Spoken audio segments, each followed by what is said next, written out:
Sebelum nonton, jangan lupa like, subscribe, dan tekan tombol lonceng. Selamat menyaksikan. Halo pemirsa, sahabat Eljon, bertemu lagi dengan saya Bagas dalam program Indonesia Business Forum.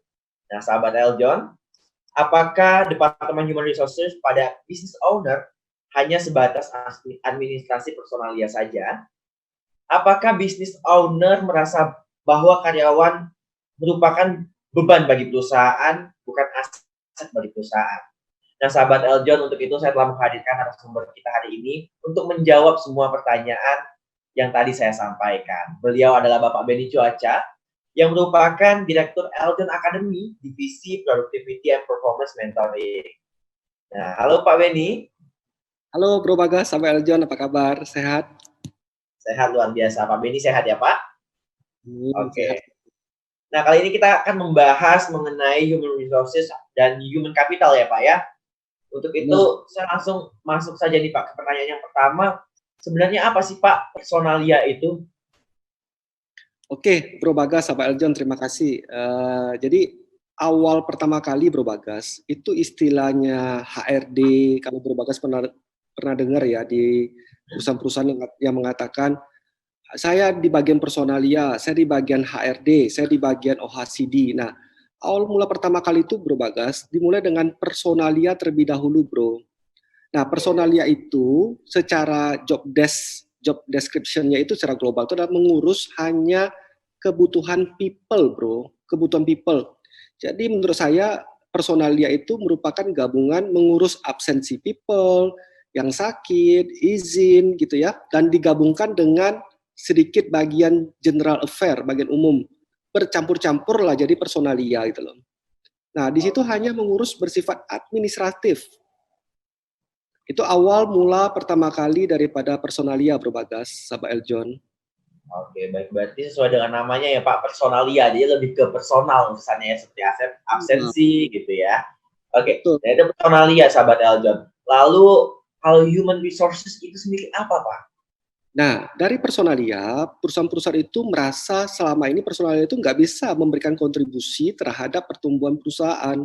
Akhirnya mulailah bertransformasi personalia menuju kepada human resources. Kalau Bro Bagas, sahabat itu pernah dengar istilahnya HRD. Ayo kita mau dipanggil sama Bapak HRD, Bu HRD, ya itulah dia tuh.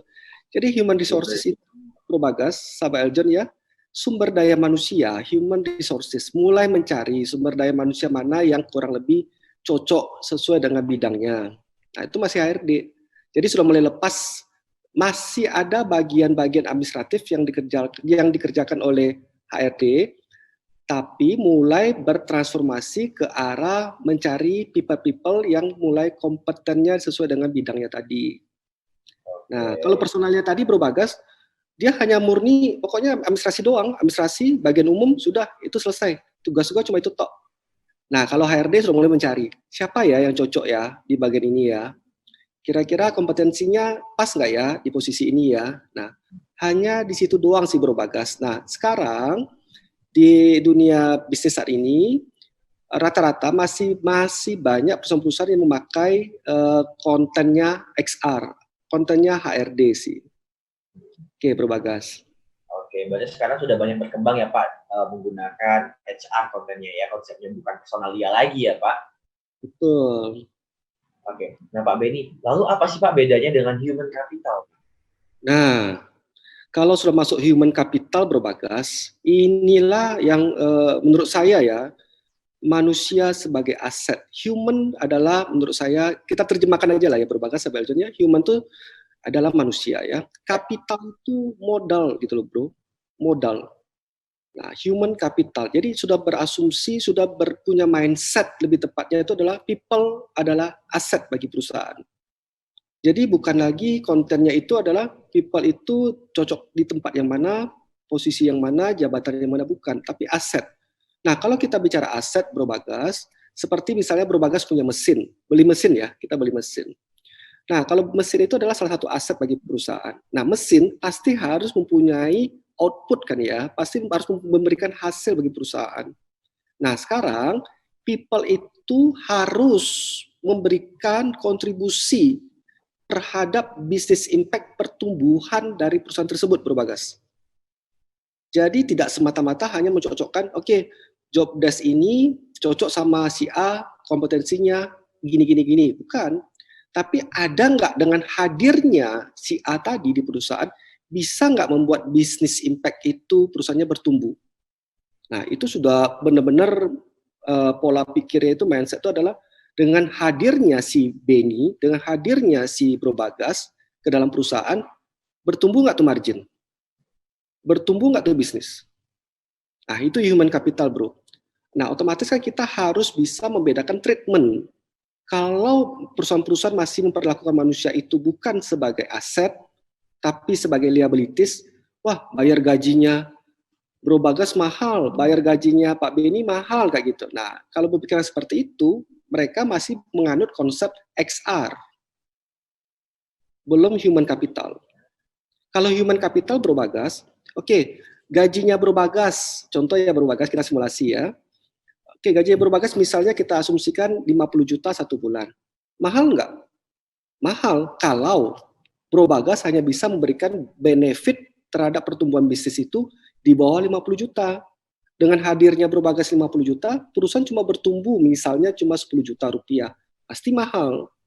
Tapi kalau Bro Bagas hadir di perusahaan tersebut, dengan gaji 50 juta tadi, bisa memberikan bisnis impact, mungkin 500 juta rupiah, sekarang jadi mahal nggak tuh 50 juta? Nggak mahal dong. Nah, itu dia. Oke. Jadi mindsetnya ke arah sana sih, bro.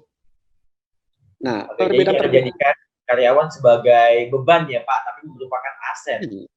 Iya. Dan ini fungsi dari Departemen Human Capital ini ya Pak ya, untuk memilah karyawan-karyawan yang memang kompeten ya di bidangnya.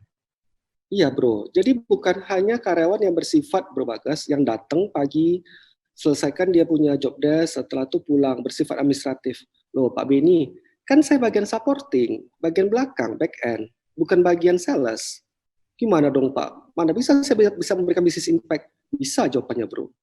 Jadi setiap manusia yang hadir tidak boleh mengatakan, oke lah, kalau sales ada volume bisnisnya. Kalau bagian contoh lah ya, bagian belakang ya Bro Bagas, sampai Eljon, misalnya bagian finance atau bagian administrasi.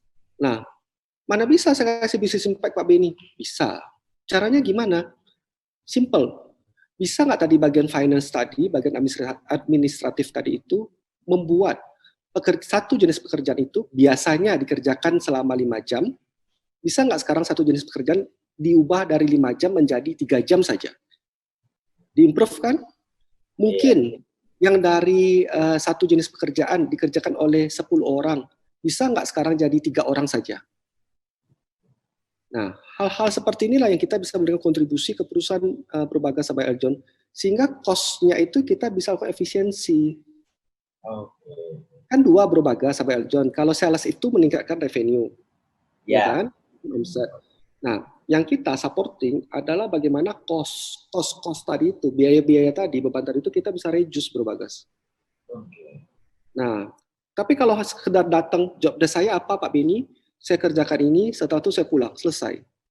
XR itu bro, itu masih human resources. Kalau human capital nggak mau, nggak bisa ke arah sana. Karena kalau satu orang kita hire 50 juta, tapi nggak ada memberikan business impact, ngapain kita mesti hire bro? Iya kan? Nah, mindset ke arah sana itu yang paling penting bro. Terus, kalau kita sudah menganut asas human capital ya, maka perlakukanlah manusia itu sebagai aset. Tolong dia dirawat. Alert from titik. Your disk is almost full. Jadi pada saat dirawat, dipelihara ya, istilahnya benar-benar aset itu diperlakukan bro, benar-benar di-maintain gitu loh. Bukan habis manis sepa dibuang. Nah kalau habis manis sepa dibuang itu nggak aset namanya itu. Nah banyak orang masih belum bisa bertransformasi secara mindset Bro Bagas, termasuk para business owner dan bagian human capitalnya pun, serta karyawannya itu sendiri pun bro, dia nggak tahu saya hadir nih aset nggak sih bagi perusahaan gitu loh. Atau menjadi beban malah Pak ya. Nah itu yang kita dapat digarisbawahi, berarti untuk berkontribusi kepada perusahaan kita tidak hanya harus menjadi sales saja ya Pak Beni ya, menghasilkan revenue, namun kita bisa memanfaatkan kinerja kita dengan bidang kita masing-masing, seperti memangkas cost tadi yang seperti Pak Beni sampaikan, mungkin lebih mengimprove pekerjaan kita yang waktu yang lebih panjang menjadi lebih singkat ya Pak Beni ya. Pakat bro, termasuk bro, misalnya kita berada misalnya contoh di customer service, ya kan, customer service. Ya kita beri dong service excellent terhadap customer. Kadang customer service itu kan juga pelayanan juga bro. Nah seluruh yang kita punya dengan kehadiran kita, mau berada di posisi depan, tengah atau belakang, tetap kita harus punya yang namanya customer oriented bro. Nah, kalau kita punya customer oriented, bagaimana customer itu nyaman dengan kita, enjoy dengan kita, bahkan mungkin bro, dia bisa memberikan kita peluang-peluang bisnis yang baru bro, tanpa kita minta itu loh. Nah, inilah yang harus dibentuk secara habit, secara culture, dimulai daripada human capital di departemen perusahaan masing-masing daripada business owner bro. Nah, kalau nggak ada digerakin motor penggerak itu nggak akan jalan transformasi ini. Bro boleh cek teman-teman kita semua sampai Eljon boleh lihat ya para business owner. Berapa banyak kita punya HRD melakukan fungsi apa? Paling coba apa? Kamu kenapa sakit kemarin nggak masuk? Mana surat sakitnya? Benar kan? Iya, kenapa betul, setuju banget Pak. Iya. Itu kenapa telat? Nah, kamu kayak gini ya. Ya. Nah, iya. Nah, jadi kalau hanya seperti itu ya antara personalia sama XR itu beda tipis lah jadi akhirnya. Nggak ada nilai tambahnya bagi perusahaan. Dan padahal departemen human resource atau human capital ini menjadi kunci ya Pak ya untuk banget perusahaan ya. Banget. Saya boleh katakan ya Bro Bagas ya. Orang mengatakan seperti ini, industri 4.0 ya kan ya. Kita sudah bertransformasi nih katanya. Ada artificial intelligence, ada apa segala macam. Bahkan mereka bisa berpersepsi ya dengan teknologi bisa menggantikan fungsi manusia. Jawaban saya tidak bro. Kenapa tidak? Saya simpel aja bro. Teknologi industri 4.0 yang ciptakan siapa bro? Manusia kan bro? Iya. Yang ciptakan manusia siapa bro? Tuhan. Tuhan. Apakah Tuhan lebih kalah daripada teknologi tadi? Kan nggak mungkin. Nggak mungkin kan bro? Nah jadi bagaimana kita bisa mengeksplor diri kita benar-benar di mana mungkin yang kita punya secara manusia yang diciptakan oleh Tuhan ini kita bisa ambil dari sisi-sisi mana berkolaborasi dengan teknologi gitu loh. Tetap bro, nggak bisa teknologi gantiin manusia, nggak bisa bro, beda bro, pasti nggak akan bisa. Cuma kalau manusia itu lebih unggul ya Pak daripada mesin. Oke, saya setuju sekali Pak Benny.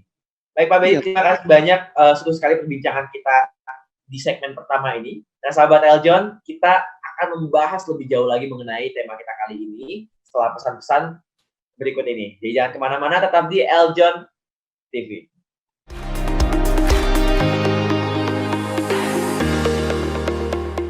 Halo Sobat Eljon semuanya, jangan lupa untuk like video ini dan juga subscribe Eljon TV ya, sekarang juga.